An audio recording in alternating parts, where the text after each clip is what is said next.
Good evening. Ayan, nandito ulit kami sa tea time with the family.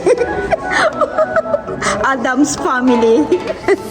Siyempre, nangunguna ng ating gandang bulol dyan, si Rosana. Hi. Wow. Busog na naman kami. Inom naman kami yung tita pa. Di ba?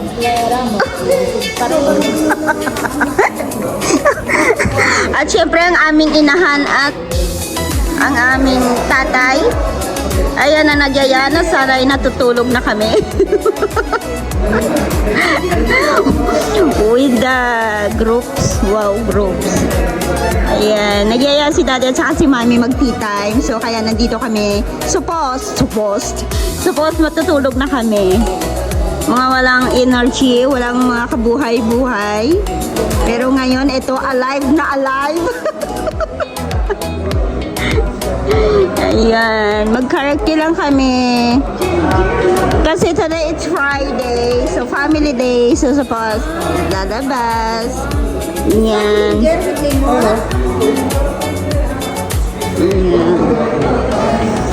Ang daming tao sa labas, so halos punuan.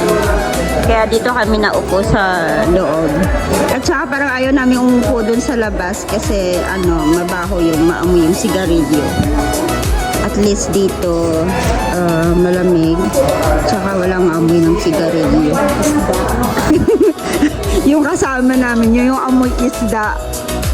Namingwit ka ba? Nakubasak ng isda. Saan dinala ni Salman? Ha? Dinala ni Salman? Sausad mo ka mo.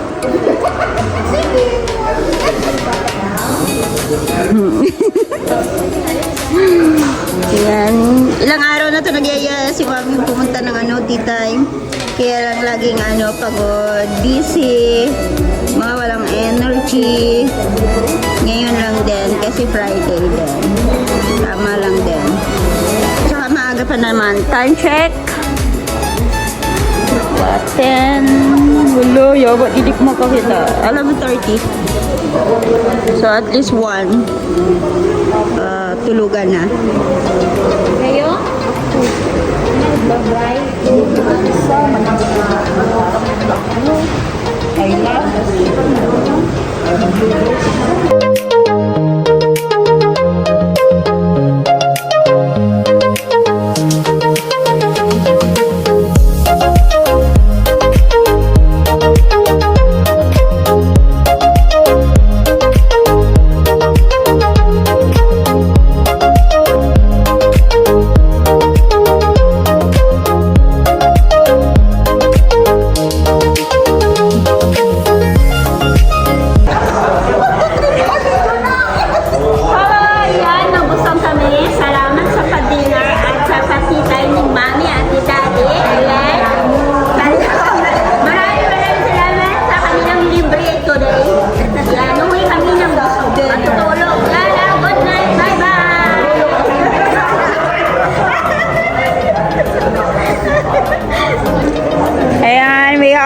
done. Thank you very much. Nabusog na naman kami.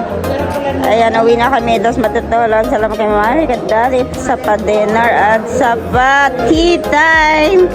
Yala, bye! Bye! Good night!